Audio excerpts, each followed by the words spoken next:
Before we get into today's show, I'd like to take a moment to invite you to share your thoughts and opinions on our work.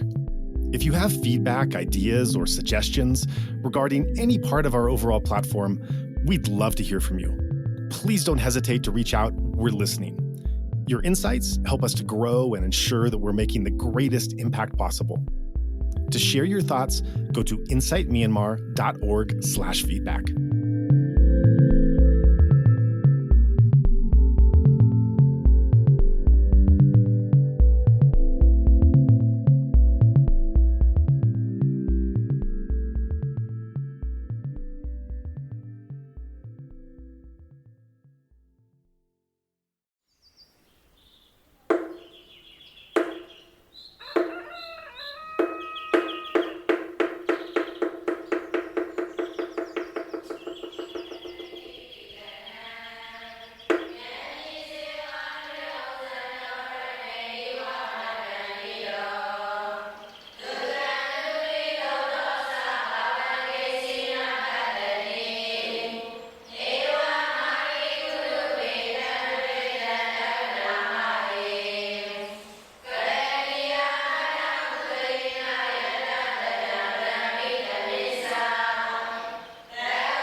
Ben Harkins, thank you for joining us on this episode of Inside Myanmar podcast.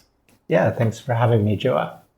So you have an extensive background in looking at the fields of migration and labor rights, especially in Southeast Asia, especially in Myanmar. This has obviously been an incredibly important topic as far as Myanmar and the region goes historically, and it seems every passing year it gets even more essential. So the insights that you'll be bringing us, I think, will be quite relevant and interesting to our audience. I actually originally came to Southeast Asia back in 2008 with the idea that I was going to do a graduate degree here at Chulalongkorn University and then eventually find work in the region. I was very focused on doing development work here in Southeast Asia. So when I started doing work for my thesis, what I found became very clear the key human rights issue within Thailand and more broadly within the region was really migration related. A lot of the most significant human rights abuses as well as concerns were related to migration, and a lot of that, as I started to dig in, became clear was quite closely linked to Myanmar, particularly when you talk about migration to Thailand. A huge percentage of the migrants here in Thailand are from Myanmar. So that's really where my interest in the subject started. And from there, started doing a lot of work both on refugees here in Thailand, as well as labor migration, which is sort of the bigger flows of migrants here in Thailand. And so then as you started that work and you saw, in your words, how important this issue of migration was to the overall field of human rights, and especially in the case of Thailand, and especially in the case of Myanmar migrants coming to Thailand, in those early stages, what popped out at you? Yeah, I think the initial thing that came up for me was that the flows from Myanmar are so complex. These are very heterogeneous flows of migrants. There are certainly a lot of migrant workers. That's the vast majority in terms of official status here in Thailand. But the reality is it's really mixed migration. So many people have sort of multiple factors behind why they have gone abroad. And a lot of them, in the right context would probably be considered refugees. Mm-hmm. So I started doing quite a bit of research specifically on the refugee situation in Thailand. I got recruited on a UNDP research project like early 2012, which was entitled Sustainable Solutions to the Refugee Situation in Thailand. This was sort of responding to a perfect storm of pressures at the time. I mean, we had a lot of attention on the camps. Aung San Suu Kyi had, recently been released from house arrest. She came to visit the camps. You had the donors who were pushing for the funding for the camps to start being reduced and for refugees to start going home. You also had resettlement to, third countries, particularly the U.S.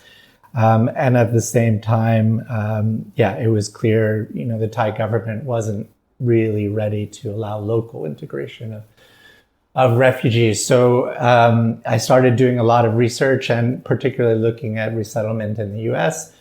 And it was clear it really was a boon for individual families, but it wasn't really likely to resolve the refugee situation on its own. In particular, again, this need to at least recognize that some refugees needed to settle in Thailand in the longer term. That needed to be more better understood. So I ended up doing a lot of research on this, and particularly the piece in the U.S. And found the communities there were doing extremely well. Usually, it was more these Korean families. They were resettling in these multi-generational households. The older generations were really doing it with the idea that it would benefit their children. I mean, they struggled to learn English. They were sort of getting lower skilled jobs. But in the long term, they saw this as a boon for their families, the opportunities for education, for, getting sort of better quality of life through getting higher skilled jobs. So it really was a boon. But I think what we also saw at the same time was that because in the camp setting, the way the Thai government had set them up, they allowed very restricted sort of outside service provision to the camps. So the refugees were providing most of the services in the camps. Mm-hmm. And you had this drainage of sort of the more capable refugees because, they wanted to have a future. They wanted to move on with their lives. And so you ended up with a very dependent population in the camps who were sort of indefinitely warehoused in many ways. And it's only been this year, in fact, that we've finally seen sort of a major transition in refugee policy in Thailand, where they are allowing at least the camp-based refugees to legally start working outside of the camps. But for 40 years, mm-hmm. they didn't really allow migrants to be more self-sufficient. So you did have this sort of issue of really long-term dependency in the camps. You reference some of these Karen refugees ended up around the world, especially in the U.S. and especially in St. Paul, which has one of the biggest. I think it's 30,000 Karen people who are living in St. Paul. I was there for a week recently. We've done a number of interviews with the folks around the urban village, which just does really interesting and incredible work, and through them got to meet many of these other families and individuals that were there, hear a lot of stories, bring them on the podcast. I remember speaking to one guy who was very involved, and I was hearing about his story, and what always struck in my mind is he was saying how when he got to the U.S., I don't remember quite his trajectory, but the business he was doing is in L.A., is in New York. He was looking at where he wanted to settle, maybe guy in his 30s or something. And I'll never forget him saying, I needed to come to St. Paul because that's where my people were. It really struck me because here's a guy who was just trying to get by in a country that's not his, have a business, have an income, For many of us, we would think that would be our first and foremost concern wherever, whether I end up in Dallas or Seattle or wherever. I just need to find a place where I can live. Even though he didn't have any direct connections there, a big part of his decision-making process was that he wanted to be in the Karen community for what that community would do for him, but also what he could do for that community. That was that was really the primary priority in his decision as to where to settle. And indeed, he was very active. But just taking a slight detour before we get back to those camps, I know that you spent time in St. Paul researching these Karen communities. What can you tell us about that resettlement process and that community life there? Yeah, no, it was fascinating research to do, particularly because I had become so familiar with the Thailand side of their lives, and to see, what that transition was like for them was a fascinating experience. I think particularly I went to St. Paul with the notion, of course, this was one of the largest communities.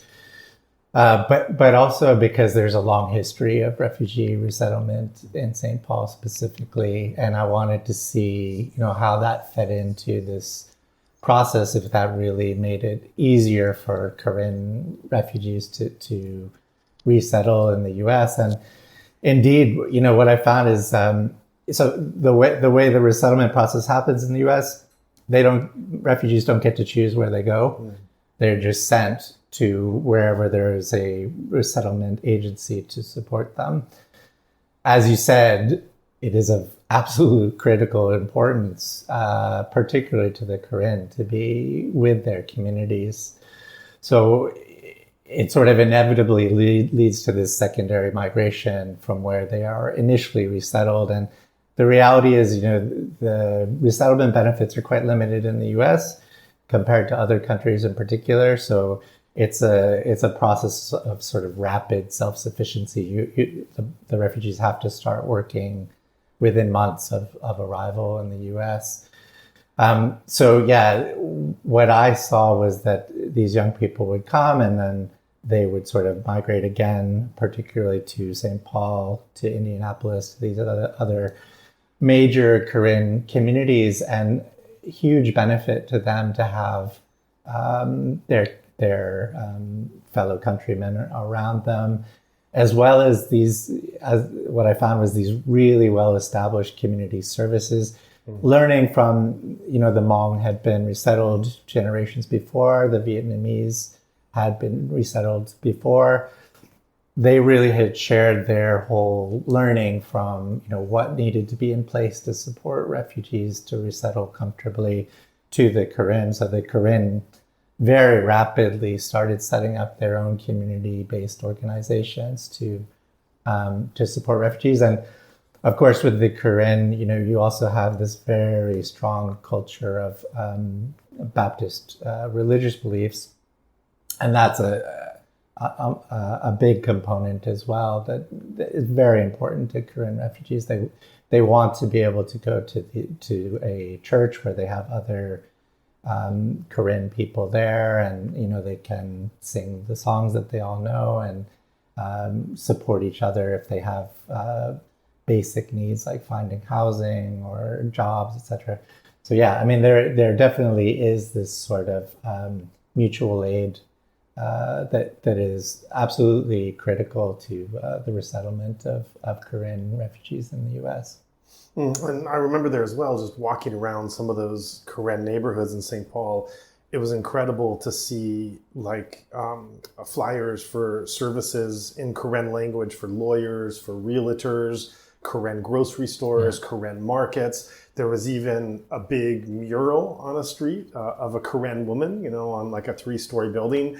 Yeah. And, Urban Village was doing these interesting projects of collecting oral histories of the older generations while also working with the local Department of Education to actually integrate some Karen history into some of the public schools, just given which, isn't that crazy given the huge populations of Karen that are there, that they're Karen Americans. So that's a part of it. I remember one time even riding the trams or the metro or whatever it was, and seeing the different languages that were on the automatic ticket booths, and one was Karen language. I was blown away by it. Yeah, no, absolutely. I mean, it's interesting because the U.S., of course, is famous as "quote unquote" melting pot, but that's really not the reality for a lot of Korean. I mean, the younger people do tend to learn English quickly. They do pick up some elements of U.S. culture, but many of them remain extremely committed to the culture that they were born into in Cayenne State. And in fact, what I found was a lot of the younger people, after they did sort of become better integrated, become more comfortable in the US, a lot of them wanted to go back, and they wanted to support their communities in Myanmar as well as in the camps. So I was fascinated by that. They definitely do not leave this behind. This is a core element of who they are, and they bring it with them during the resettlement process. It's very true, and that characterizes Burmese people across the board. We've had immigration lawyers on here that from Australia to the US who talk about how, and certainly is the case in Thailand as we get into that many Burmese and ethnics are not looking to escape their country for a better life. They and that's the real tragedy of this, is that there is so much talent and so much skill and passion and love, love for the community that people just don't have it because of the current situation, don't have the ability to go and administer. And so a lot of these diasporas, really these forced exile groups, from the youngs to the old, they all want to get back. They don't want to stay and try to make their mark in another place. It just, the nature of the conflict has prevented that. Yeah, no, absolutely. And, I think it is sort of in the back of the minds of many of the Korean that resettle in the U.S. that eventually that they will find a way to go back, whether they become U.S. citizens or not. They ultimately would like to be back in Karen State or wherever it is they came from originally. Yeah. So getting back to the Thai context, you were talking about these 9 refugee camps that have an estimated 80,000 to 100,000 individuals living there. They've been operating for 40 years. There are individuals who have grown up and passed decade after decade living in these camps, not knowing anything else. This was a temporary emergency fix to a conflict breaking out some 4 decades ago. I think the question with all of this is just where is the end in sight for this? I mean, this has become an institution. Yeah, well, it's interesting times, I think, in relation to refugee policy in Thailand. I mean, historically, it's interesting that Thailand has always allowed refugees to stay in Thailand, but without official refugee status. Mm-hmm. So they don't actually have a clear national legal framework for refugees to remain in Thailand. And so they've always made these sort of temporary ad hoc policies. They did that in relation to the Khmer Rouge era, where a lot of Cambodians were on the border. Similarly, they've done the same thing with the Korean refugees in Thailand, where, in fact, in title, they are not refugee camps. They're sort of just temporary shelters, they're referred to. Is that what they're called? That's what they're actually called. So they're never meant to be sort of permanent facilities to support refugees. And I don't think that's going to change. What we have seen is, because of the U.S. funding cuts that have happened earlier this year, it was sort of the last straw in terms of support for maintaining the camps. They had always had a lot of donor funding from the U.S., from the EU, from Australia, etc. And now that is being cut back, it's being recognized that there has to be other ways of responding to the needs of the refugees. So in some ways, that together with what we have seen in the last few months with the Cambodian migrant workers recently sort of leaving Thailand, in response to the border conflict that's happened there, the Thai government has finally sort of made some concessions to letting the refugees in the camp work outside of the camps. It's only for 1 year. It's sort of like 1 year temporary work permit. It's not sort of longer term ability to settle in Thailand, but it is a big transition in terms of recognizing that, you know, they need to have some ability to support themselves in Thailand. There was always a lot of resistance to letting them leave the camps to work in the past. So, you know, that is definitely a positive. I think, you know, I think we have to be realistic. I think, in fact, the reception, I have to say, within the UN as well as some NGOs, has been a little bit too enthusiastic about what has, in fact, been offered by the Thai government. It is a very short-term stopgap solution to the decline in funding. And the camps, it's really just a 1 year work permit for refugees to work outside the camps. There's no sort of longer term ability for them to integrate in Thailand. And what happens after 1 year is entirely unclear. So it's really sort of a pilot exercise to see, you know, what could be done with a little bit more ability for migrants to support themselves. But it's not, I wouldn't say it's a really dramatic 180 in terms of long-term refugee policy in Thailand, which is, you know, always been oriented towards sort of providing some safety and security, but not sort of longer-term integration in Thailand. That hasn't really changed.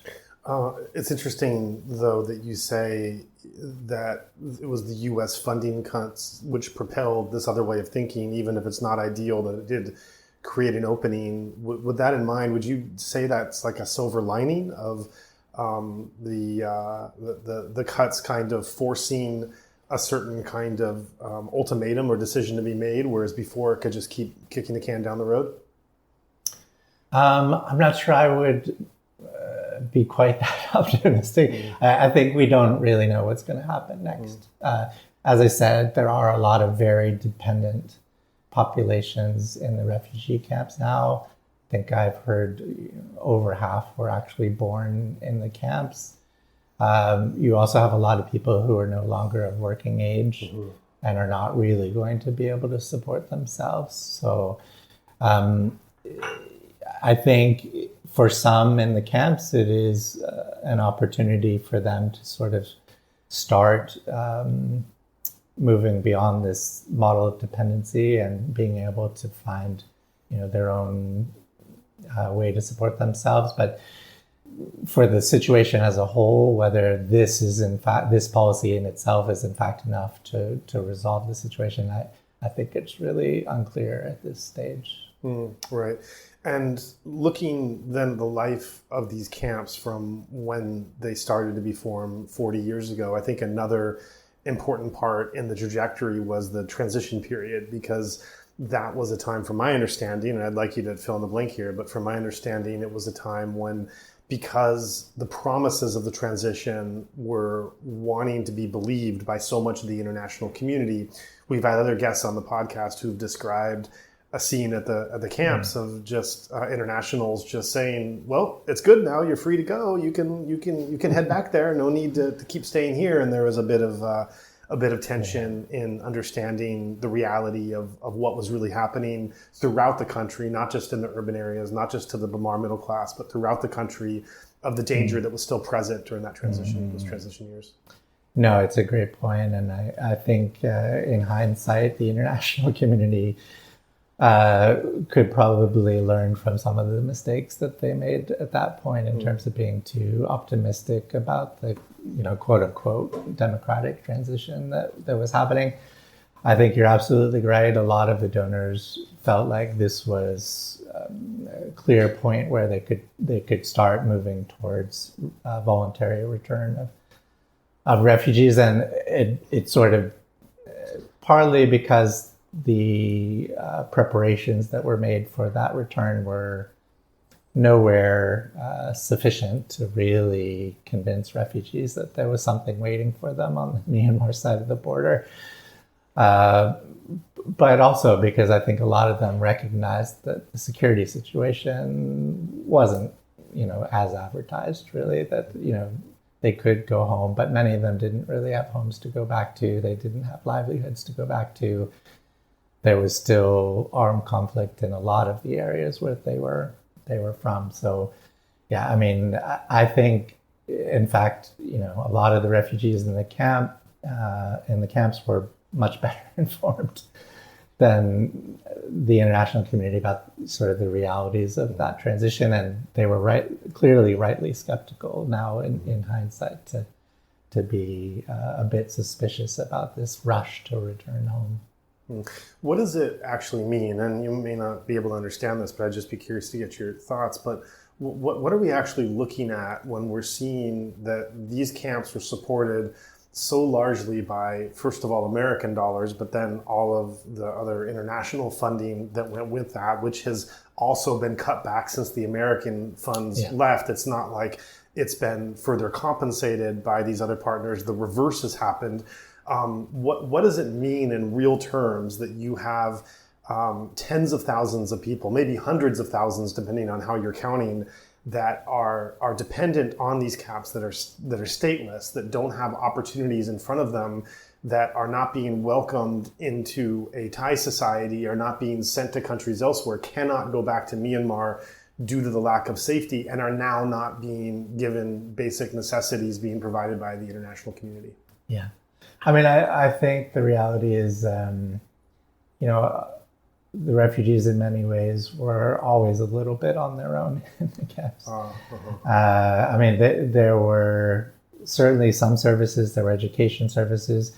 I actually worked for a French health NGO, Premier Urgence International, who was doing the medical care in 3 of the largest camps. And, there were services, but yes, I mean, a lot of it was refugees finding sort of workarounds where they could make lives for themselves. So many of them were either coming and going sort of surreptitiously from the camps and finding ways to work without documentation. They were making use of remittances from family members who had already left the camps, who had gone to resettlement countries, etc. So that, I mean, I wouldn't say, they were totally reliant on the aid that was being provided by international donors at any time. But for sure, I mean, I think now it's going to be more of a crisis. And as I said, I mean, I'm a little reluctant to hazard a guess as to exactly, how the future of the camps will be. I mean, it's hard to envision them closing down entirely, given the populations that are there, at least in the near term. But yeah, I mean, the extent to which the Thai government is going to want to take up the funding of the services that remain it's not really clear yet. Right. So in the first part of the conversation, you mentioned how the thing that really stood out when you got to the region and started looking at this was how varied the migration were, how many different streams and channels they were coming from. And indeed, that's one of the most complex things about this whole discussion, and something that we've explored in past conversations, where in some ways these different backgrounds should be very clear and obvious, and yet they get lost in the system. In other cases, they can be a bit of everything, and it's hard to discern. But you have, just to name a few of them, and I'm sure there's many more you could bring to this. You have the refugees that we talked about. Even in here, we run into our first problem because the refugees cannot be called refugees because Thailand is not a signatory to the 1951 convention. So, so you have the quote unquote refugees living in a quote unquote refugee camp, but then you also have the migrants. You have You have those coming. You have migrants that are coming in a number of ways. You have the MOU system, which was working in to some degree, which is a whole other thing that can be talked about and parceled. You have the complex and fascinating context of Maysot, where Maysot has always been this border town, but post-coup, it's brought a lot of intellectuals and artists and democratic leaders and activists. So it's a different class of people that are coming. Human trafficking and forced labor also fit into this in some unfortunate way. And then, outside, I was having a conversation recently about this, and I was talking about the quote unquote refugee camps. And the guest pointed out, well, we have a lot of urban refugee camps as well. We don't call them that, but we have a lot of pockets like this as well. So that's just an initial introduction to this to this very complex context for our audience. How would you then fill in this complexity and how you start to wade into these matters? Yeah, no, absolutely. I mean, the migration patterns in Thailand, incredibly varied and complex. The majority, as we know, are in fact migrant workers.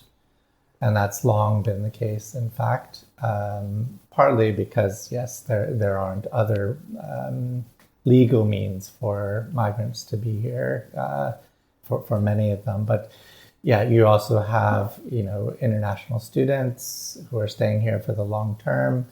You have skilled and professional workers who are working here. You have a lot of marriage migration in Thailand, where people are coming and marrying a Thai spouse and staying in the long term, as well as not only the camp-based refugees, but as you said, a lot of urban refugees in places like Bangkok as well, who have basically no recognition whatsoever. They can be declared what are called persons of concern by UNHCR, but that has very limited actual protective capacity for urban refugees. So it is a very complex scenario, and as you said, in fact, a big piece of it is in fact trafficking and exploitation as well for migrant workers. So that was sort of the next piece of my journey onto migration issues, was that I started doing research on the fishing industry in Thailand, which of course at that time this kind of perfect storm of attention sort of started hitting the fishing industry in Thailand. We academics were doing a lot of research and finding high prevalence of forced labor and trafficking in the industry, but at the same time, you had all of these international media outlets doing media exposés where they were connecting trafficking and forced labor on the Thai fishing vessels with consumer products in the US and the EU, etc. And it was bringing a lot of negative attention to Thailand. And then there became sort of policy interventions by major market states. So the EU applied what they called the yellow card, which is sort of a warning that you have a lot of illegal fishing practices in your industry, and that if you don't correct them, the EU will start prohibiting exports into its market. And at the same time as well, the US, through its trafficking in persons report, had put Thailand at sort of the third tier within the report, which is the worst tier. It's where you really don't want to be in the report, and in theory can eventually lead to sanctions and prohibitions on trade. So all of this attention was being paid to how terrible the conditions were in the fishing sector, and it was the basis for a lot of reforms that happened at that time. It was interesting because it had been recognized, in fact, to be a problem for a long time in Thailand. I mean, the international attention was one thing, but people knew that the conditions in the fishing industry were terrible for years and years. And so this finally was sort of an impetus to start changing things. It was actually partly because, in fact, there was a military government in Thailand at that time, and they didn't have to go through these, restrictive democratic processes of discussing with stakeholders, how they could reform the industry. They just made these very dramatic top-down reforms, and in particular, ratified a lot of the international labor standards. The Work and Fishing Convention, C-188, the Protocol to the Forced Labor Convention, P-29, and made a lot of changes to their national laws and enforcement mechanisms to start better regulating the industry. So it did start to change because of all of that. But I mean, the challenge that we've had since that time is that indeed, these were quite top-down reforms. So they weren't really fully embraced by a lot of the key stakeholders, and particularly many of the fishing vessel owners felt like this was, a foreign agenda that had been forced upon them, and that they didn't really see the need for these reforms, and haven't, really embraced them to the extent that they should. So, that's been a real challenge. I think at the same time, because there was this democratization process that started to happen in Myanmar, as the ILO, we started to be able to work on the Myanmar side of the border on labor migration governance. And I think it was always clear, the vulnerability, the precarity of migrants. It wasn't just on one side of the border or the other. It was both sort of the severe restrictions and on livelihoods that were present in Myanmar, but as well sort of the precarious conditions that those migrants who had very little choice but to go abroad to seek new employment were encountering when they came to Thailand. So it needed to be addressed from both sides of the border in a bilateral fashion, and that's something that we started working on as the ILO. But I think what we found, in fact, is that a lot of the work that we were doing on the Myanmar side, putting the policy infrastructure in place to start better regulating the migration process from Myanmar, it raised a lot of questions whether that was really to the benefit of migrants or not, because you had, in fact, these long-term migration patterns between Myanmar and Thailand that had existed for generations, largely based on sort of social networks, on ethnic ties. And when you started to build this infrastructure for more formalized recruitment of migrants in Myanmar to work in Thailand, there were a lot of problems with that. It raised the cost for migrants. It could create conditions of debt bondage. It meant that they were quite restricted. When they did come to Thailand, they couldn't just change jobs as they wanted. So it raised a lot of questions for me whether, in fact, what we were trying to put in place in terms of labor migration governance in Myanmar was actually beneficial. Right. And part of those labor issues you were working on was when you were able to go in Myanmar, and you were posted in Yangon for 3 years, I think it was, that you lived there. So you were able to see labor conditions up close and personal in the Myanmar context. That must have been kind of a new piece of the puzzle for you. Yeah, I had a fascinating transition into work in Myanmar. I started working at the UNOPS LIFT Fund, the Livelihoods and Food Security Fund. And because of this, quote unquote, democratization that was taking place, there was huge investment in development in Myanmar at that stage. And so the LIFT Fund decided they wanted to fund a $50 million program on decent work and labor mobility. So I was kind of brought in as a technical specialist to lead that program. And it was a very interesting mechanism. I mean, the whole idea behind it was that, in fact, there needed to be a coherent model for development in Myanmar, that it shouldn't just be, individual donors pushing their own agenda, and it needed to be clearly to the benefit of the Myanmar people and not, just this sort of piecemeal ad hoc development policy.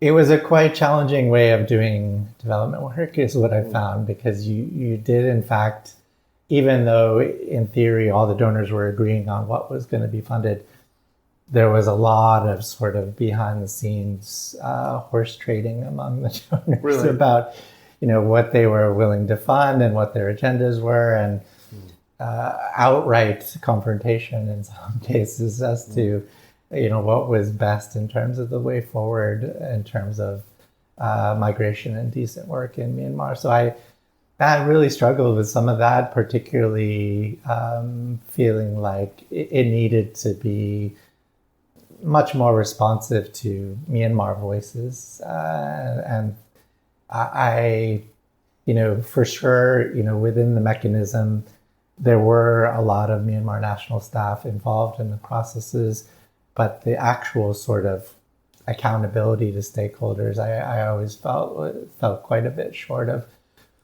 where it should be. I mean, I think when you talked about migration specifically, there were really competing visions of what migration meant in Myanmar. So you had these folks who really saw migration as a problem, that they said, this is drawing away labor from the agricultural economy, it's creating labor shortages, it leads to trafficking because these migrants are vulnerable. And then on the other side, you had some development folks who were saying, well, there are these huge flows of remittances coming to Myanmar from the diaspora, and we can leverage that to develop the country. And really what I found, what my experience was, it was really neither of those things. It wasn't a good thing. It wasn't a bad thing. It was really a coping mechanism for many families because, there still weren't enough livelihoods for them to make a living in the way that they wanted in Myanmar. And, you can't, in fact, stop migration. I mean, this is something that, many donors talk about. Oh, if we just develop countries of origin, maybe migrants won't need to go abroad. It doesn't really work that way. In fact, as countries develop, you get more migration, not less, because people have the resources to migrate. They're more aware of the outside world. They want to be a part of, other cultures and see the rest of the world. So it doesn't actually, limit migration, even if you do a lot of development work in the country of origin. So yeah, I mean, from my perspective, I felt like the acknowledgement had to be that this was a reality, couldn't be stopped, and it had to happen in a way that was fair and provided social justice to migrants, that they could go abroad and have their labor rights protected, that they wouldn't be exploited or trafficked. And that was a very challenging message to get across to donors, because they're always looking to sort of see, how their development aid can provide sort of clear leverage in terms of the development processes in country, and that's not always so clear with migration. I think, in fact, the other piece of it was there was a lot of support for the industries that were sort of nascently developing in Yangon and these major urban areas, particularly the garment sector, which was booming at the time. And we were doing a lot of work on those issues as well at the same time, with the notion, of course, some job seekers will go abroad, but a lot of them will stay in Myanmar, and they need to have their labor rights protected. I felt like, in fact, the garment sector, the optimism about the garment sector as a driver of development in Myanmar was a bit overblown. You actually had, in many cases, these sort of industrial scale sweatshops, really. I mean, you had young Myanmar women from all over the country, highly vulnerable, who were coming to take up on these jobs. in the garment sector, working for very low wages, working extremely long hours, in many cases facing, harassment in the workplace, not being able to sufficiently organize into trade unions to represent their interests.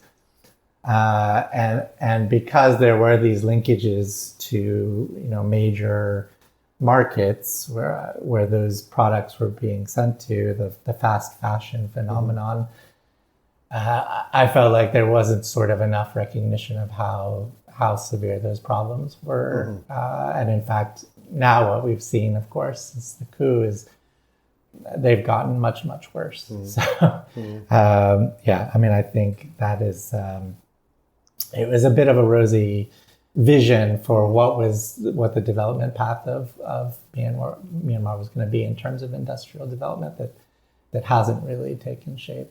But you talk about how post-coup the factory output has been under more scrutiny, and this has certainly been a debate in the international community when it comes to sanctions and this question of how far-reaching they should be and what the intentions are and what the actual targets are. And then there have been some pockets of the international community who have spoken up very strongly about the need for these factories, for the people going to these factories to continue to have them open and to have those jobs.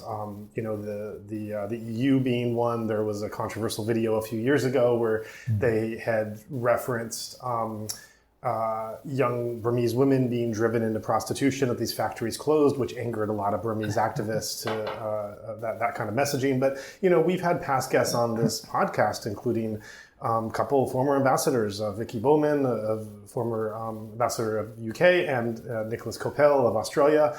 Both of them have been very strong advocates for this notion of responsible business and have pushed back against some of the what they see as the more punitive measures of sanctions post-coup. And so I'd be really curious to get your view and your thoughts on what you see the role of sanctions should be at this time, especially in regards to the operation of these factories.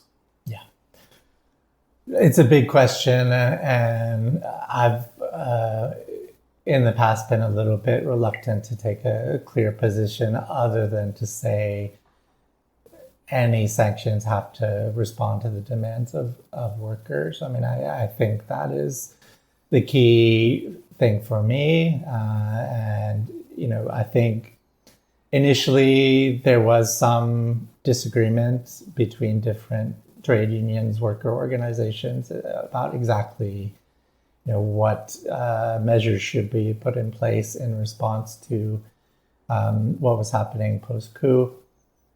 I think it's clear now what the worker perspective is, which is that they don't believe in the current context that it's really possible to do business responsibly in Myanmar. And most of the major international brands have, some of them more quickly than others, have finally come around to the view that indeed, they need to slowly close up their operations in Myanmar. Even H&M, who was one of the biggest proponents of sort of trying to remain responsibly in Myanmar, is now in the process of pulling out.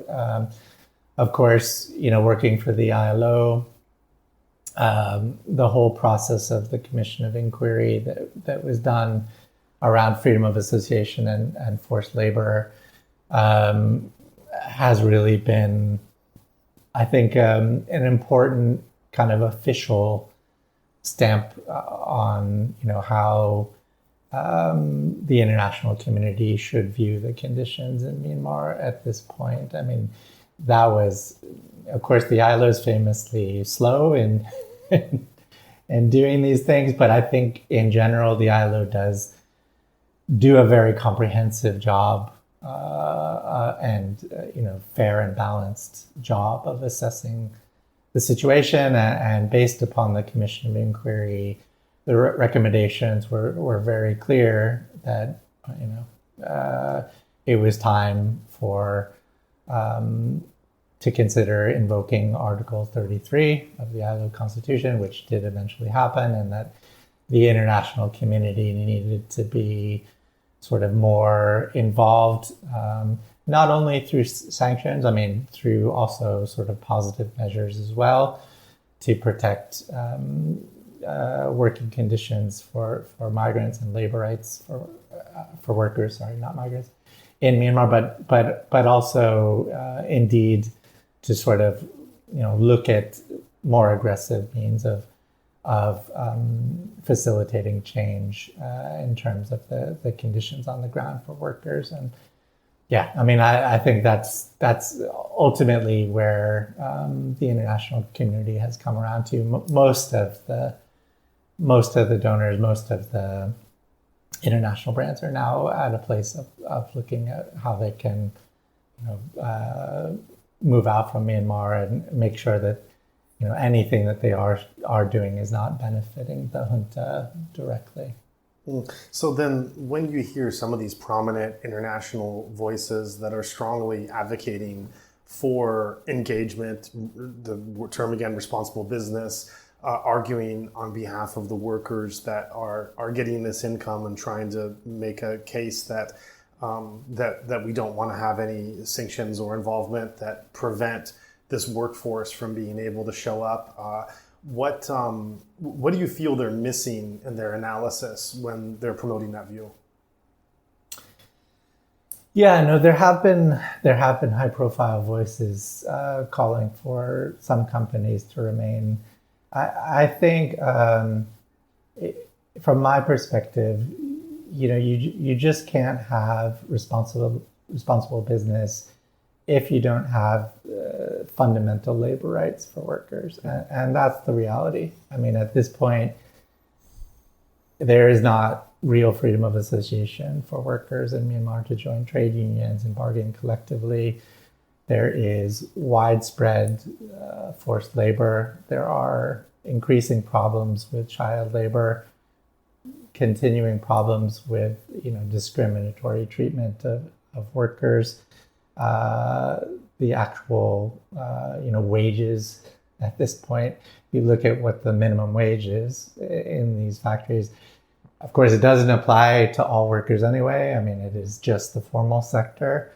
But even if they are getting paid the minimum wage, it's nowhere near a living wage at this point. And I think we have to be realistic that, without the kind of watchdogs that were in place pre-coup, in the form of trade unions, in the form of civil society organizations that were advocating on labor rights, it's really not possible to have responsible business in Myanmar at this point. Of course, one of the first things that happened after the coup was that there was this very high-profile declaration that 16 organizations that were doing labor rights and trade union organizing were illegal in Myanmar, and many of those were partners that I was funding at the time through the LIFT fund, and they were doing critical work in terms of shoring up labor rights for workers in the domestic labor market. And when those organizations sort of had to go underground, many of them had warrants issued for their leadership's arrest under 505A, other mechanisms for persecution of these organizations. There was no longer anyone to push back in terms of the exploitative practices that were happening from many of the employers in these industries. And of course, even during the democratization period, the Ministry of Labor, Immigration and Population was always more or less blatantly biased towards employers. It's the reality. They were at least willing to participate in dialogue, but it was very clear that, I heard them referred to as the Ministry of Employers at times. And that really kind of resonated with me, because you could see that they were not really developing policy that was responsive to workers' needs. So yes, I mean, you do have a lot of high profile folks who are still advocating on responsible business. I think at this point that's really not realistic. And it's interesting. I mean, a lot of the cases that happened after the coup of arrests, where even Vicky, in fact, was arrested for a period of time, and of course Sean Turnell was a very high profile case for quite a long time. In fact, those high profile cases, they were not that they aren't important, but it was really the sort of unknown, obscure trade union leaders that were arrested that really made the biggest difference in terms of decimating the labor rights protections that were in place for workers. And we spent a lot of time post-coup trying to find sort of safe housing for some of these folks so that they could escape arrest, and trying to find sort of quiet ways where we could continue to fund their operations even though they had technically been declared illegal. But yeah, I mean, for me, it was more those sort of rank and file labor rights advocates that were, the biggest sort of damage that happened as a result of the persecution following the coup.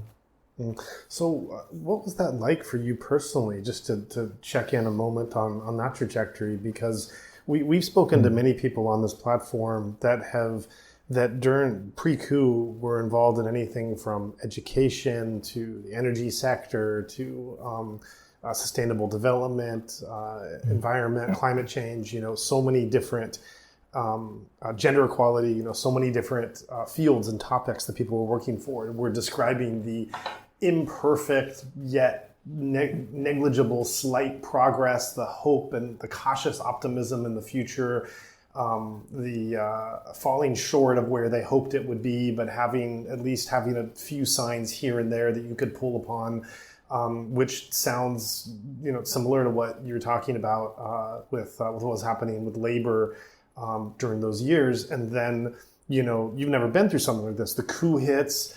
The people that you're working closely with, I'm sure beyond colleagues, people who've become friends, who've become important to you personally, whose lives are now at extreme risk, that they're not just their activism and their leadership is removed from being able to look after the security and health of workers everywhere, but them personally, they have become targets of persecution, and you're having to step into a really shocking role that so many people did at that time in their own way, into looking after not just the individual safety of people, which you probably have very little background in knowing what a role like that would even entail, but also this the rules have just changed overnight.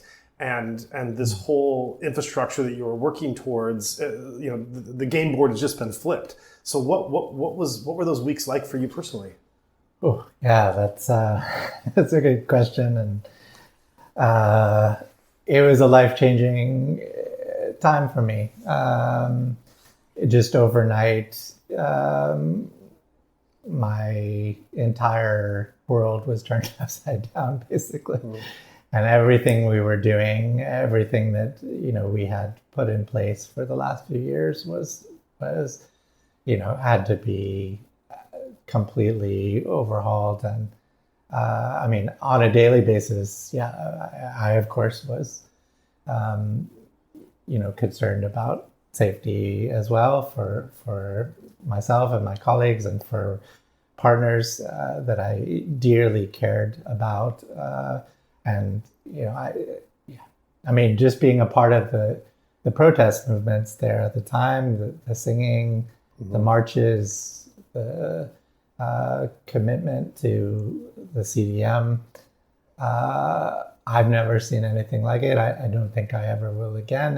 It absolutely, I think, changed who I was as a person.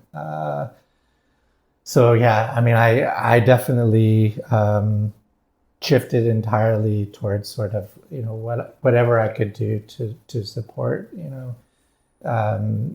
those people who had become very dear to me to continue the work that they were doing to protect migrants and fight for labor rights and fight for democracy in Myanmar. I think it was tricky. I mean, working at the UN, interestingly, some people felt like, you needed to be neutral. I said, well, look, I mean, the UN has these clear values that are being violated. And you can't be neutral. You have to take a position now because everything that the UN stands for has been crushed by this process. Yeah. So for me, it was very clear. I don't think everyone felt the same. And of course, we've seen different UN agencies react in different ways. But for sure, that my perspective was that, we needed to, continue to do our work to support democracy and human rights in Myanmar at any cost. So, I mean, ultimately, I decided I couldn't continue to do the work that I wanted to do from within Myanmar. It was going to be too restrictive, and that I could probably do more going abroad and continuing to work on Myanmar issues from abroad. I mean, it was clear if I spoke up on these issues very vocally within Myanmar, eventually that was going to become a problem for me and maybe could even face the possibility of arrest. So I did leave about 3 months after the coup, but continued to be as much of a strong ally and advocate for human rights in Myanmar as I could be from abroad. I think it provided good opportunities for that. I think in particular, there were cases of trade union activists who was able to sort of get enough attention to their cases within the ILO that there were statements made.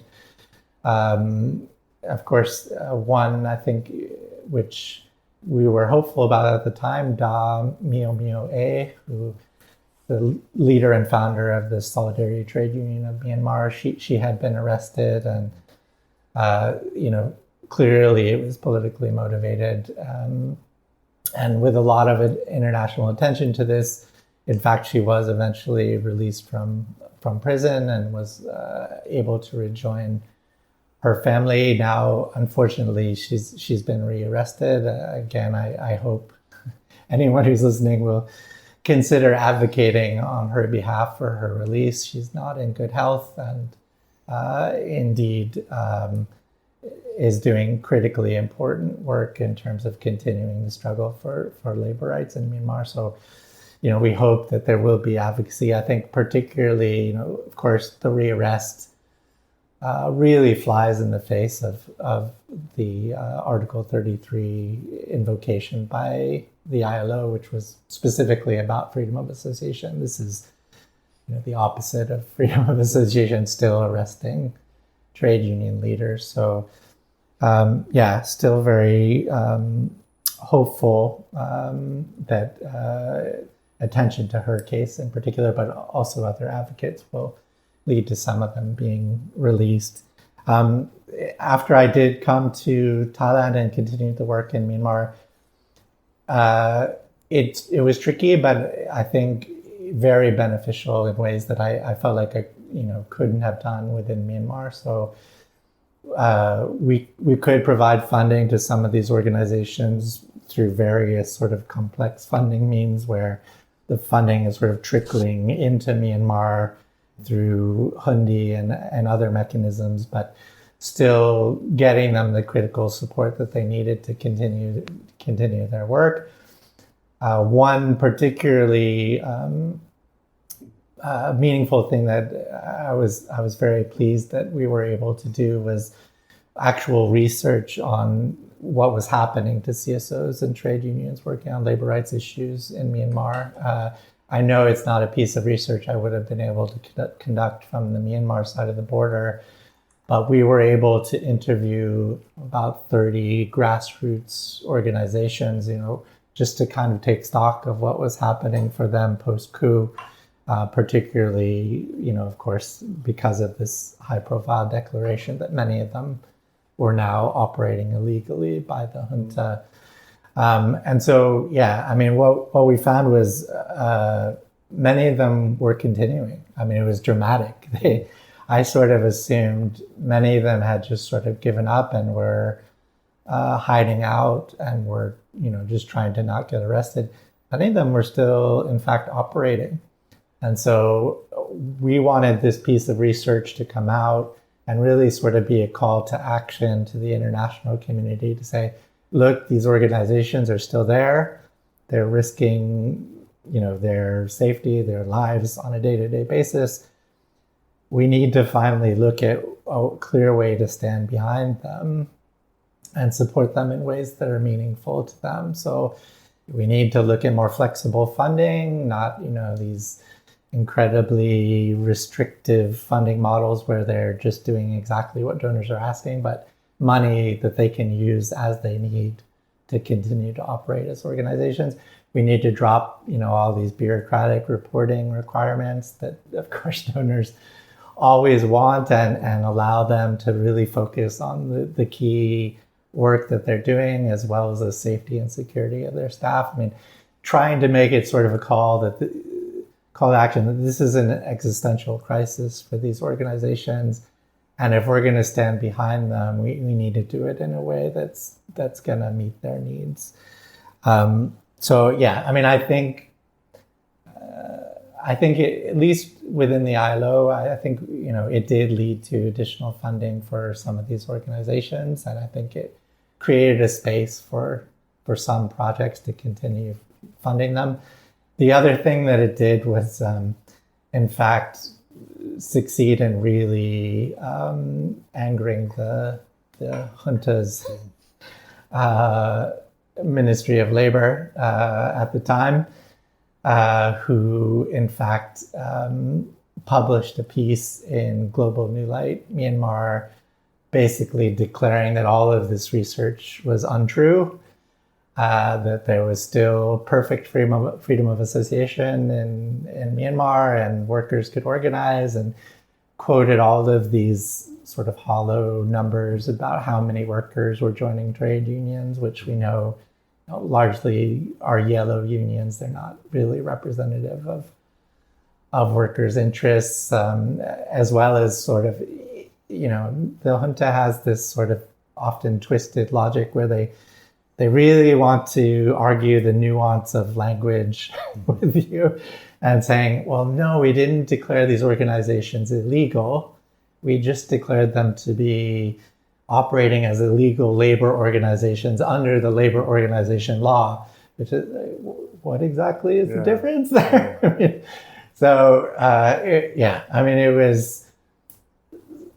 It was a challenging time in that, of course, it did raise a lot of sort of scrutiny over the research I was doing, but ultimately, I think the ILO stood behind this piece of research, which was really positive, and it did feed into some of the Commission of Inquiry work around Article 33, sort of providing an initial evidence base for some of that research. And in fact, the junta also, through its permanent mission in Geneva, actually directly requested that the ILO remove this research from the internet and sort of denounce the findings, and the ILO did stand behind it and say, we're not going to agree to this concession. So I think it was a good sort of starting point for some of that advocacy around Article 33 in particular.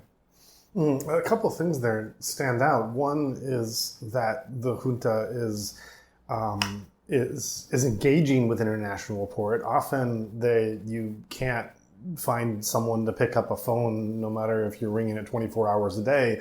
They're just longtime people who have engaged with the Burmese military regime, have said they've never been as closed off as they are today. It's very difficult to get anyone anywhere to pick up the phone and talk to them. So, one thing that stands out is just that of all the things within the international community they're ignoring, and if they're not ignoring, they're going into Russia's corner or another axis, that this would be something that would be such a bee in its bonnet, so to speak, of wanting them to raise hell over this. That's one thing that stands out. The second thing is, and this is not an anomaly, it's still something curious every time I find, and it's not something that is limited to the Burmese military regime, but certainly you'd see anywhere from Putin's Russia to Trump's America, which is this sense that there could be these painfully obvious violations and illegal and illicit acts in the eyes of everyone, and yet this guise of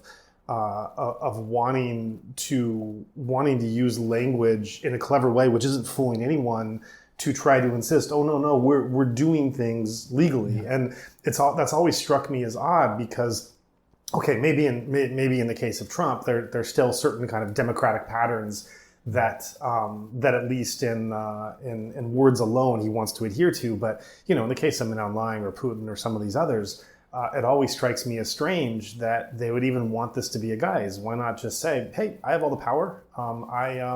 We're gonna, what we say goes, doesn't matter what's written down. We're doing things our own way. And yet you do see this consistency, and you certainly see it in the Burmese military regime going decades back. Really, they've always done this, that they are insisting that they're following some logic and rule and pattern that the international community just isn't wise enough, or that there's still the colonial hangover that they blame for a lot of their current troubles, or covert CIA activity or whatnot, and so the two things that stand out from this engagement that you said is, one, that they raise their head, which is odd, but then the second, which does follow this pattern, is that they're using language to try to refute an argument which doesn't make any sense, but they are still making that attempt to want to insist that they're being misunderstood, and they're actually doing everything according to the law, and this is how they're doing it. Yeah.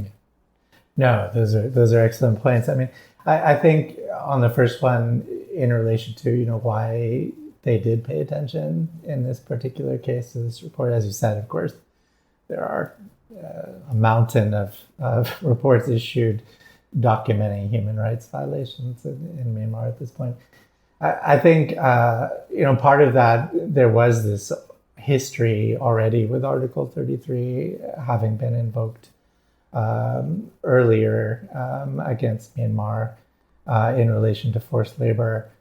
And I think that they had seen, in fact, that there really were economic consequences to that being invoked. I mean, the sanctions that were applied, of course, at the time were quite crippling to many of the industries in Myanmar, and I think they saw that as a threat. That if this was, if the discourse around Myanmar was that indeed, that all of these fundamental labor rights were no longer existent in Myanmar, eventually it was going to come around to Article 33 being invoked a second time, and that would have, really tangible financial implications for the economy that they were trying to desperately shore up. So, yeah, I mean, from my perspective, I think it speaks to that they do see that there are real financial consequences in terms of, things like foreign direct investment to these international measures being invoked, like Article 33. So yeah, I mean, I sort of would have liked the opportunity to sort of publicly respond to what they had said about that piece of research in particular. Of course, that from a ILO perspective, that wasn't really appropriate to do, but I thought it was particularly speaking with trade unionists after that piece of research was released, and they were very, very supportive of the findings of that study. I thought it was really sort of redemptive of this this view that indeed these abuses needed to be called out publicly, and that, indeed it needed to be made clear to anyone who was still sort of on the fence about whether it was possible to do business in Myanmar without being implicated in major labor rights violations. Make it clear that that's no longer the case. In terms of the language issue, that's a really interesting one, and I wonder about this as well. I don't think I have all the answers as to understanding why these authoritarian governments do want to sort of get into the nitty-gritty of arguing semantics about exactly, what if the abuses they are committing are one thing or another. I personally think they do in fact believe what they're saying, that this logic makes sense to them. It's part of a broader understanding of what they are doing, that this is really for the best of the Myanmar people, and that indeed, they're not violating people's rights, that they're trying to progress Myanmar in the right direction and develop industries and allow trade unions to form and all these things that would happen in a more developed society. I think they believe their own rhetoric. That's kind of my take on it. I think partly there is this sort of echo chamber effect in places like Naypyidaw where they don't necessarily hear how most people perceive what they are doing and really believe that they are righteous and doing what is best for Myanmar. That's my perception. I don't know. I think people could have different explanations for what is going on there, but it seems like they're not sort of being disingenuous. I think they do believe it. I want to go back to a point that you mentioned of when you said that you got into Yangon and you were in a lot of these donor meetings, you found very fierce arguments from different organizations and backgrounds that were arguing very different views. And yet there was a concern that there was not a local representation there that was able to engage and inform in these arguments. And one of the things I was curious about as you were saying that, the conversation moved on, so I wanted to bookmark that and wanted to come back, is the question I had as you were describing that is, as they were having these arguments based on their own priorities overseas and their lack of maybe understanding or involvement at the ground level, do you have a sense of what it was they were missing from the contours of the arguments they were having? Or in other words, if there was local representation, or if you were speaking to locals about those issues, what were the gaps and the blind spots that a local voice would have brought to inform those conversations that was, as these two groups or multiple groups were speaking past each other, what were those local voices that would have informed or redirected the nature of those conversations? What would they have said? Yeah, it's a good question. I mean, I think, that particular funding mechanism, it did have some consultations as a part of it, of course. I mean, they weren't completely tone deaf to local voices. They had what they called strategic partners who were coming in and helping to advise some of the funding strategies that were being developed. I think that was useful, but particularly, they tended to avoid, I would say avoid the voices that sort of contravened the overarching agendas that they were trying to implement in Myanmar. And of course, one of the big ones being sort of this whole neoliberal economic model of foreign investment and, globalization, where, products were being produced cheaply in Myanmar and sent abroad for use in market states. I think what was missing from that is, yes, I mean, there are benefits to that for local people. They do, have the opportunity to have jobs and employment in on a larger scale than they might not otherwise, but the actual conditions for workers on the ground, I think, never really sort of reached into those discussions to the extent that they should. I mean, you had a model of sort of, as I said, almost sort of sweatshop labor, where you have sort of systematic exploitation of this very vulnerable workforce of young women, in particular in the garment sector, but in other industries. And there wasn't a recognition that, this isn't necessarily the development trajectory that Myanmar people had in mind, particularly in terms of their livelihoods. I mean, when we did a study, we did a very large-scale study of about 2,400 low-skilled workers in Myanmar. The prevalence of forced labor was just astounding. I mean, and a lot of the labor that was happening in these industrial zones really sort of at least borderline forced labor in many cases. I mean, the figure, you can always quibble over these studies which try to put an exact figure on forced labor in a particular context. But I think the reality is the scale of it, whatever the exact number was very, very large. And I think supporting local livelihoods in a way that would have been more responsive to what, the needs and aspirations of Myanmar people, that was not really trickling into the conversations with donors to the extent that it should. One particular example that stands out to me was we actually funded one anti-trafficking related project,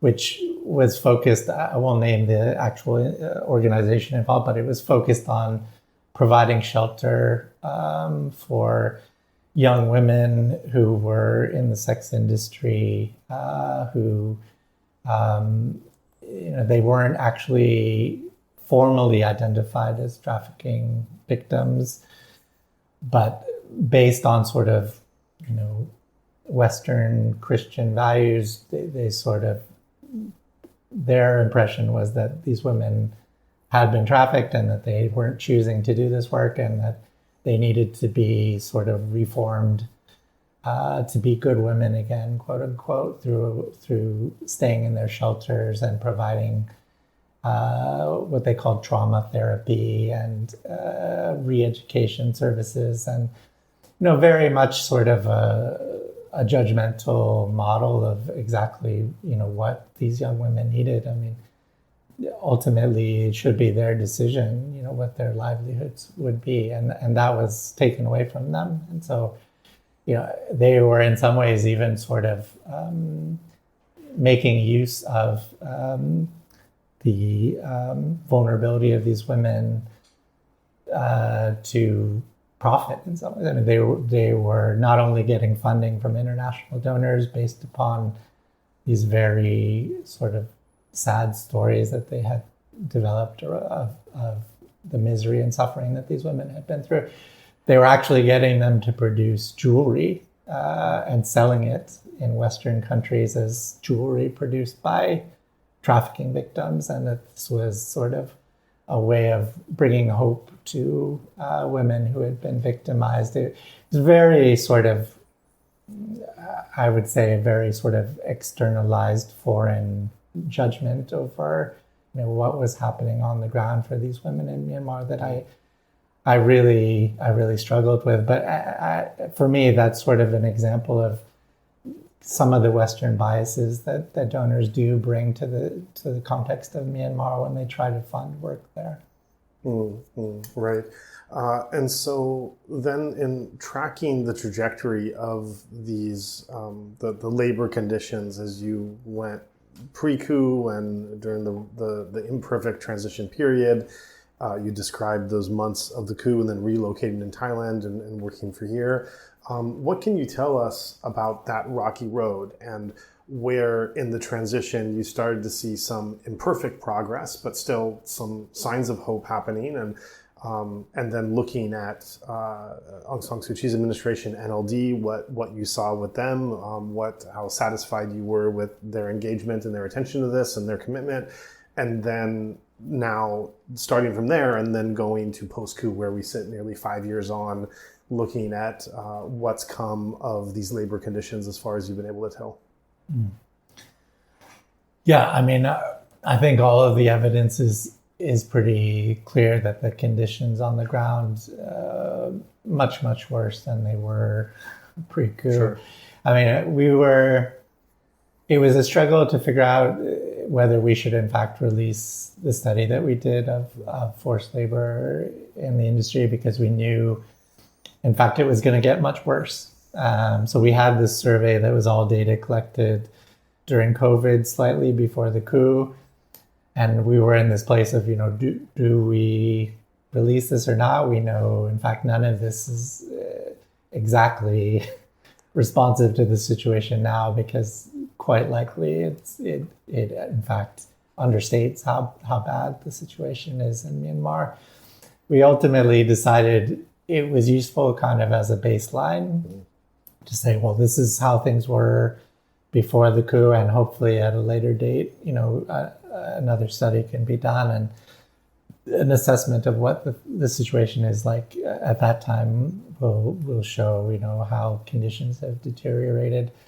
I wasn't able to do that sort of follow-up research directly, but a lot of excellent research has been done by Myanmar researchers, particularly in relation to the garment sector, sort of trying to track, how things have changed since the coup. And indeed, yeah, I mean, what they've found is that, the violations of labor rights are basically endemic at this point. There's even been, of course, cases of workers being shot and killed when they try to organize at this point in Myanmar. And of course, a big thing is, the ability for workers to raise complaints and say, I'm not being paid adequately. There's my employer's stealing my wages. I'm facing abuse. I'm being forced to work overtime. These kinds of things. There's really no functional mechanism for workers to voice those kind of complaints at this point. And yeah, I mean, basically you have this context of decline of rule of law writ large. So that definitely affects workers directly. And I mean, I think that has come out in many of the better studies that have been done since the coup. So I would say it's pretty clear at this point that the conditions have deteriorated. What we've seen in response from workers, many of them are indeed looking to migrate at this point. I mean, if you're a young person in Myanmar, if you have any prospects, you probably see them as taking place abroad at this point. So we've seen dramatic increases in migration. Since then, I think no one really has a clear idea of the numbers.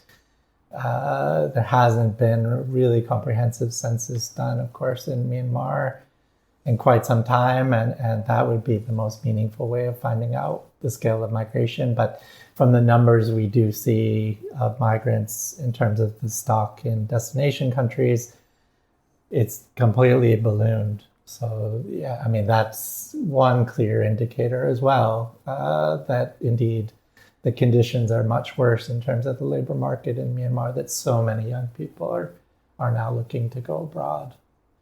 Looking at the labor markets and the factories that are present there, what do you know about basically who's running them? Cronies, the number of Chinese businessmen we know were involved, especially Lingtea.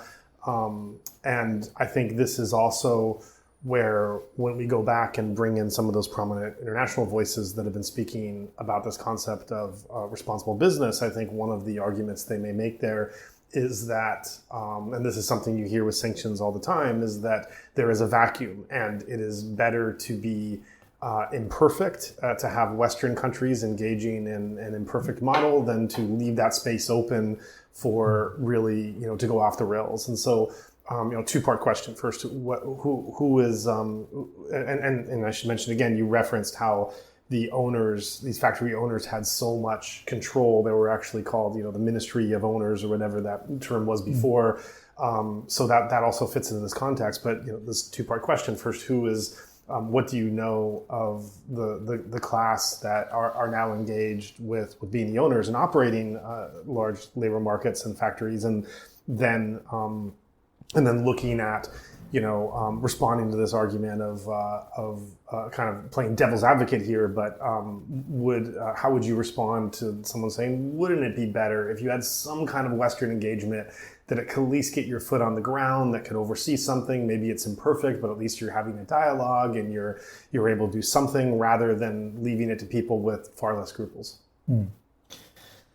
Yeah, I mean, they're both good questions. I think, when I was working there, particularly when you're talking about the garment industry, you did have sort of two different dialogues going on around what the working conditions were. So basically this whole discourse around responsible business, human rights in business, whatever you want to call it, it really was a Western discussion. I mean, there were already a lot of factories, particularly run by Chinese owners, who, they were just not a part of that discussion. Yeah. And so you had sort of already a segmentation happening within the labor market, where you had somewhat better conditions in these factories that were sourcing to Western buyers, whereas you had these Chinese factories that were sort of, it was just anything that goes in terms of the working conditions there, and they weren't at all concerned with, corporate social responsibility for what was happening in their factories. I think, at this point, most of the Western affiliated factories have shut down. I think it was imperfect even at the time before the coup, where there was some efforts to sort of audit the conditions in the factories, but that in fact they weren't really getting to the bottom of exactly what was going on, and there was a lot of exploitation. There were situations where they knew that the auditor was coming, so they would handpick a group of workers to tell them everything was wonderful and only show them perfect compliance on the working floor while they were visiting. Even beforehand, before the coup, there were gaps in terms of what was happening, in terms of really monitoring the conditions. I think at this point it's kind of a black hole. No one has a very clear idea what's happening in these particularly these Chinese affiliated factories, as well as sort of the Myanmar owners. Absolutely, there's always been a huge issue with cronyism in the garment sector since I was working there, and I think, of course, all the evidence is that it's gotten quite a bit worse since the coup, and that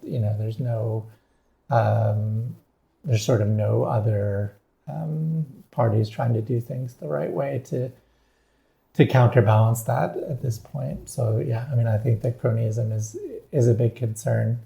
The argument that it would be better for Western companies to remain and stay engaged, I honestly just don't think there's much they can do. That's you can't really regulate what's happening on the ground in Myanmar in these factories at this point. I think you don't have mechanisms like labor inspection. You don't have, trade unions operating on the scale that they were in an independent manner pre-coup. You don't have the organizations involved that I mentioned that act as watchdogs to point out violations. You don't have the complaint mechanisms so that workers can voice grievances if they do face abuse. So, I mean, I think it's nice to think that having Western companies there would make some kind of a difference. I'm very skeptical that, in fact, it would really make a dent in the sort of conditions of precarity and vulnerability that workers experience now in Myanmar. Yeah, right. So then looking at this overall story, I want to go back to another personal question, because when you described those months of the coup happening and how it affected you personally, you said that it changed your life. You said it made you a different person. So I wanted to go back and inquire as we close out this interview, how did it make you a different person? What was that transformation like, and who did you become as a result of what you were facing and how you adapted to those situations? I think it made it so that I felt like I had to be more vocal in support of advocates and really fight more strongly. I mean, these were always my values before the coup as well, but I think it just put it in much starker terms after the coup, that there were forces at play that were doing everything they could to strip away the rights of workers and exploit migrants and all these, and that you had to be more forceful in taking a stand against these things, particularly working at the UN. I mean, that's the biggest thing. It's a bureaucracy, right? It's a huge bureaucracy, and sometimes a very frustrating bureaucracy to deal with. I think it can do good things, but there's always this challenge with inertia within the UN. It's sort of where the famous saying is, where good ideas go to die is the UN, right? And that, I had to put myself out there and be a troublemaker within the UN system in a way that I maybe hadn't done enough in the past. I think this experience of going through the coup and particularly seeing the trade unions and CDM people out in the streets risking their lives for these fundamental values that they believed in, it made me see, like, I have no excuse for not speaking up as loudly as I can. I mean, I'm not facing the same kinds of threats that these people are. Yeah. The least I can do is make use of the voice that I have within the UN system to try to support these principles of social justice as much as I can. So yeah, I mean, that was sort of the big change that happened for me. I think we're in an interesting time in the world right now, because it's been commented on that the rules-based order that especially was so predominant post-Cold War in 1990s is going through somewhat of a restructuring or even a dismantling process. And where I've been reflecting on recently is I feel like in previous decades, to say you care about things like human rights and labor rights and democracy and civil society and things like that, they were just kind of what you were supposed to say. They were the lingua franca. They were the talk of whenever you were talking about something else, you brought this into it. But what we've been seeing lately of nationalism, transaction, every nature being something of a transaction of what's in it for me. And this is what happens when you have a culture at the top that is setting a new tone of priorities, that if you are engaging in a certain way and not always looking out for yourself and your interests, well, then you're a fool and you deserve what's coming to you. And the corollary of that is those people who have found themselves in difficult situations. Well, probably if they were a bit sharper, they would have figured out how to get out of it. I always go back to when years ago when Trump's tax returns came back and were shown that in some years all the money that he was making, and I think some years zero tax was being paid or very little tax was being paid, his comment was that was rather than copying to bypassing a rule of law, his response was that anyone who's clever finds a way to not follow a rule of law and finds a way to avoid a rule of law. And so there is this kind of new culture, that seems like it's either taking shape or fighting for dominance. And, I think you've seen this in pop culture, you've seen this trend in years and years that, famously, if the 90s was a time where like selling out, for as far as artists went, like selling out was really the death knell of your work. You want to be anything but a sellout. Well, selling out in today's generation doesn't mean anything. That's what a smart person does. Is everything's a brand. Everyone's a brand, and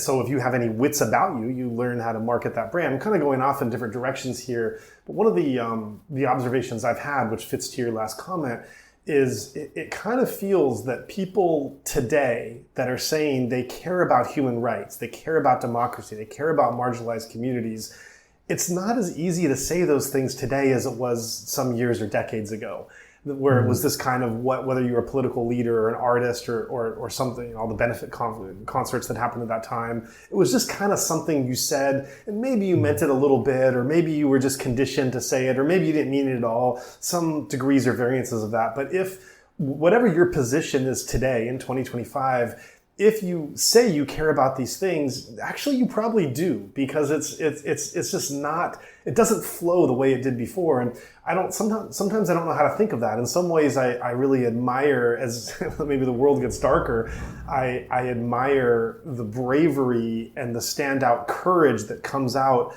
of those that are still holding to their values when not only is it unpopular, but it's actually, as the United States is turning, becoming like legally dangerous in some ways to continue to hold these values. Yeah. So in some ways, if I try to look for a silver lining, it's that. But it's also it's something that that as we're looking at the culture of our societies and the global order, it is disconcerting the degree to which it's okay to talk about whether it's your career or leading your country or your organization or whatever else, that these are no longer things you even need to give lip service to sometimes, and that doing so can sometimes expose you as a fool or as someone who doesn't have wits, or or not being able to get the best deal you can for yourself. So, this is this feels like a new terrain we're entering.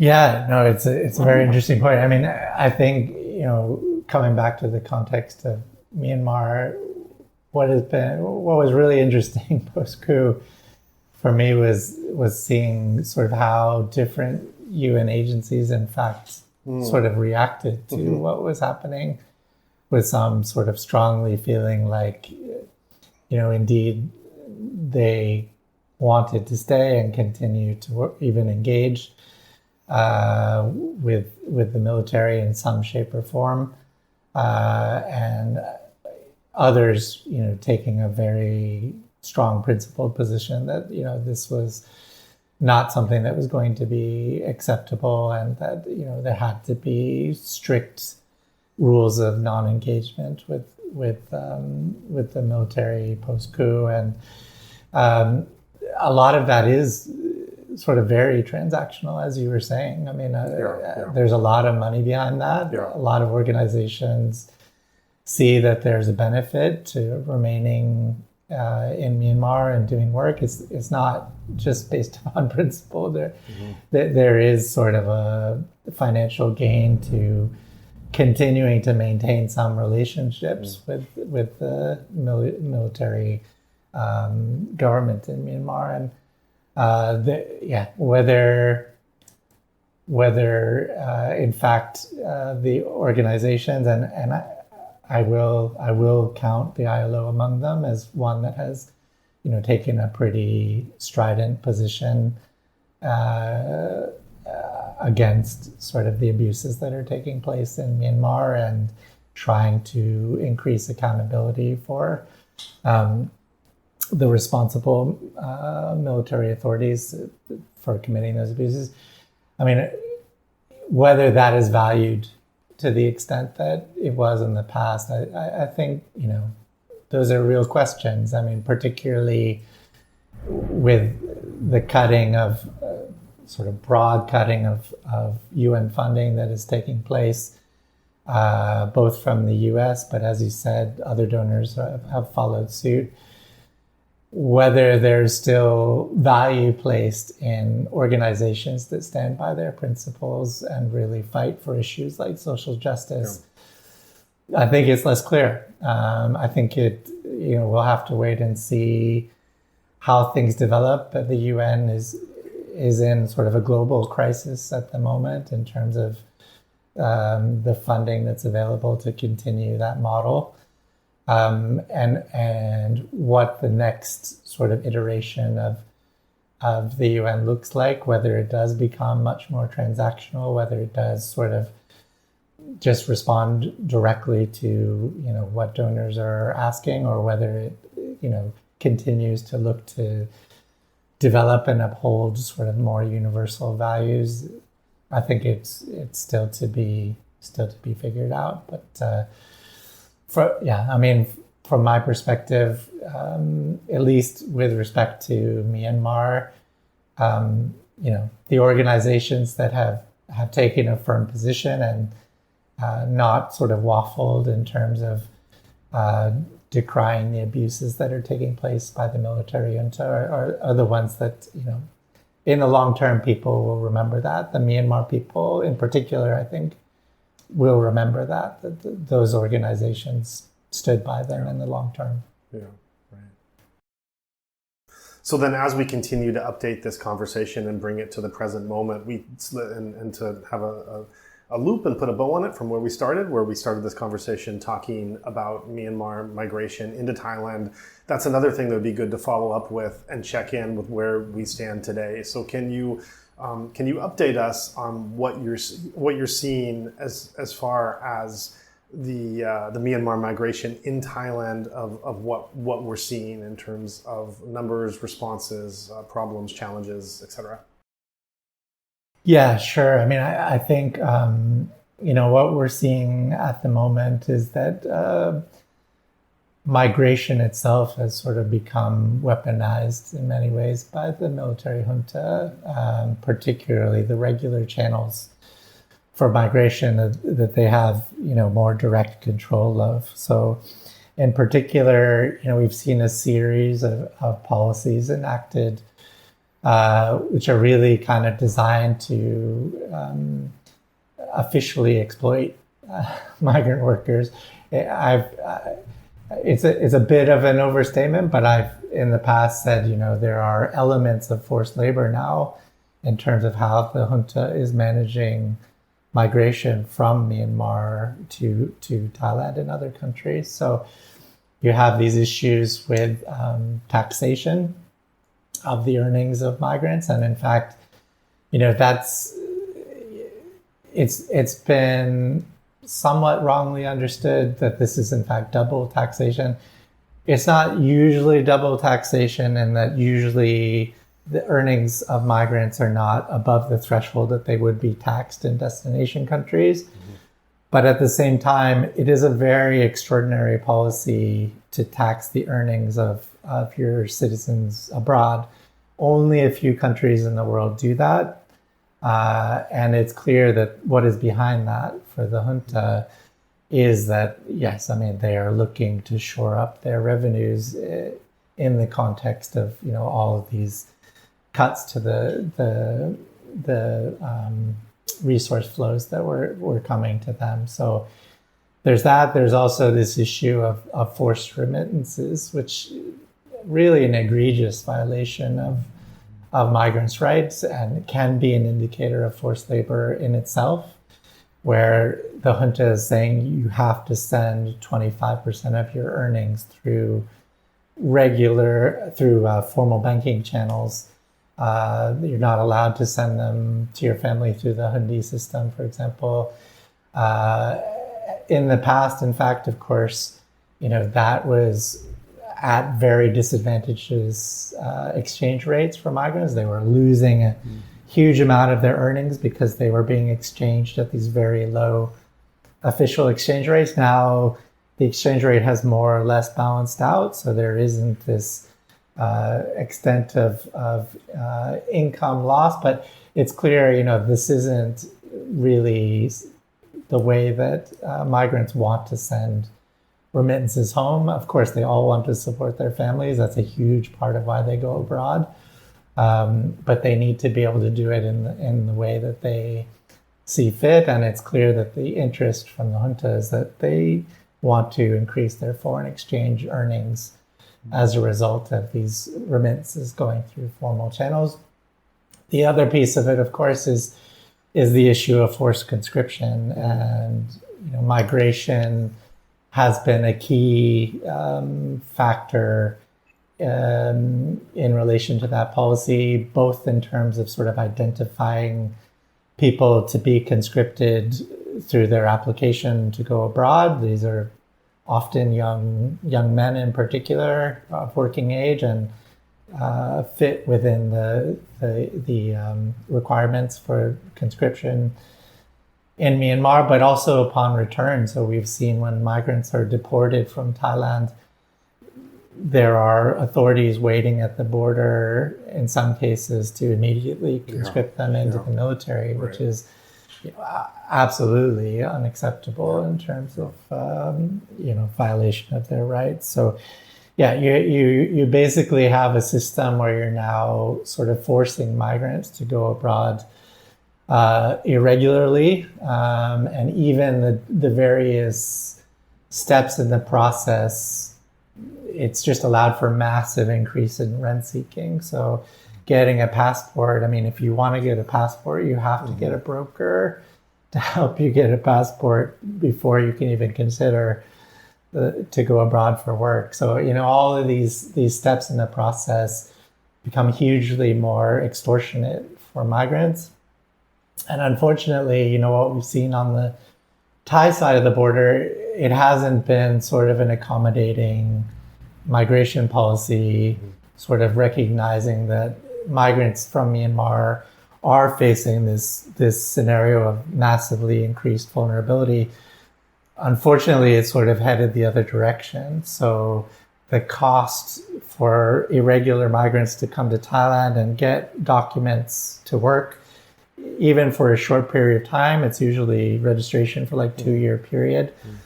It's become hugely expensive. So now migrants are having to work for even a year at a time to pay off the costs of their documentation for work in Thailand. So they are also much more vulnerable as a result of that policy. I think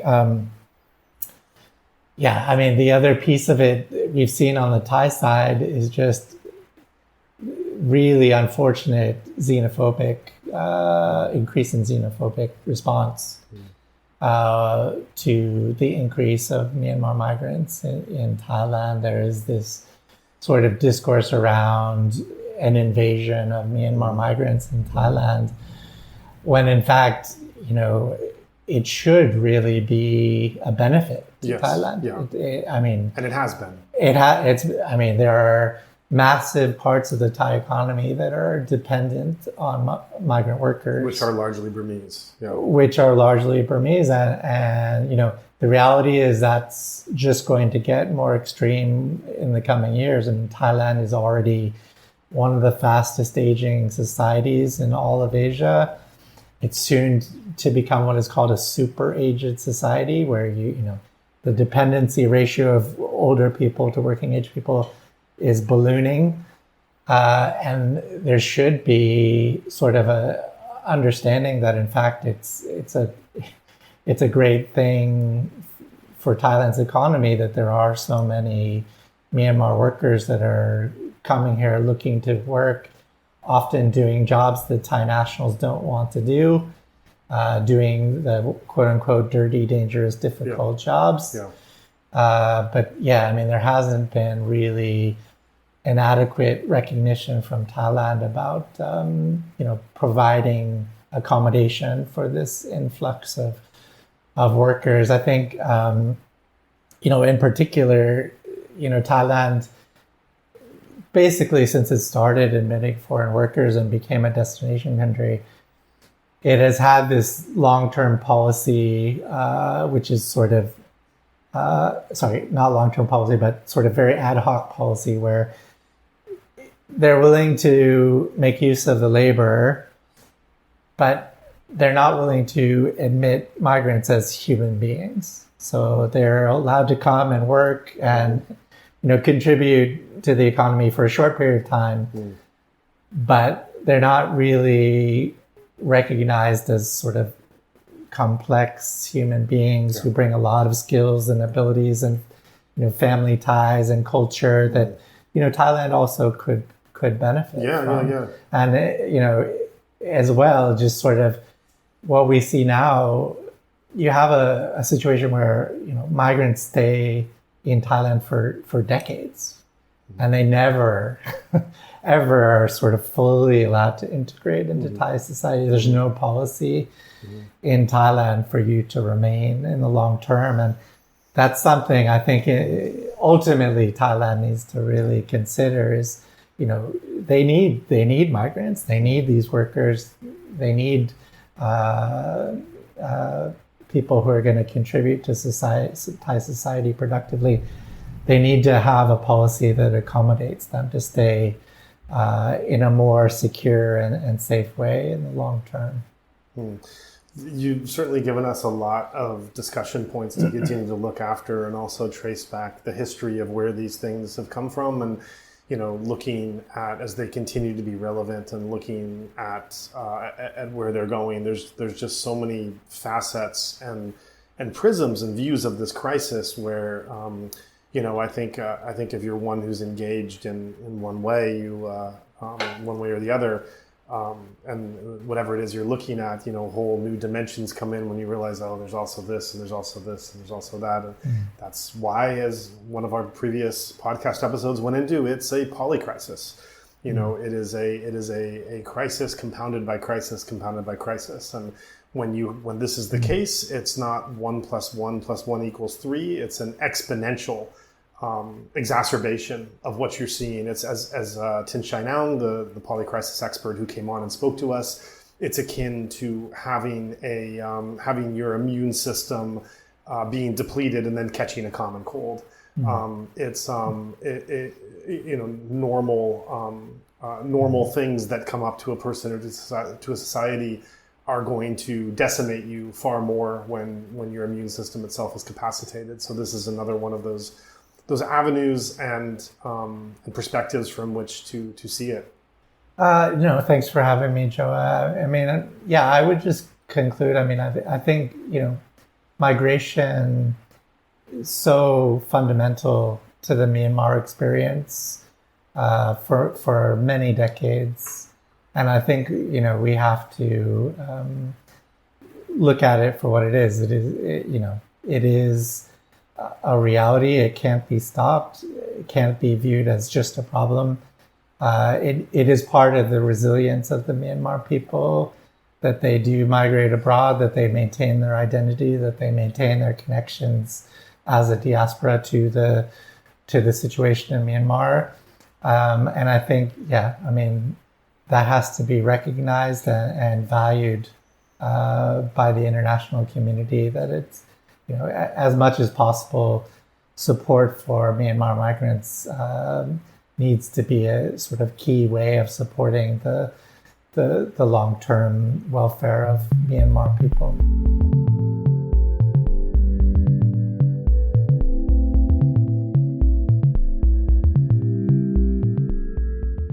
Thank you for listening to this episode in full. By this point, we've aired a few hundred episodes with so many more scheduled, and every one of them is available at no charge. We're committed to keeping our platform freely accessible into the foreseeable future so that anyone, anywhere can learn more about the situation in Myanmar. At a time when keeping global awareness on the country is so critical, it's more important than ever to share these stories widely. So to ensure that we can continue offering these programs without any barriers or paywalls in the way, we've launched a membership program. Becoming a member not only helps us sustain this platform and bring you more vital interviews, it also comes with benefits like advanced releases, behind-the-scenes content, exclusive discounts at our shop, and more. So if you'd like to support us and gain access to these perks in the process, visit insightmyanmar.org/membership to learn more. Thank you for being a part of this mission. Of course, we also welcome contributions of any kind as well, and please consider visiting insightmyanmar.org/donation to learn more about the ways that you can contribute.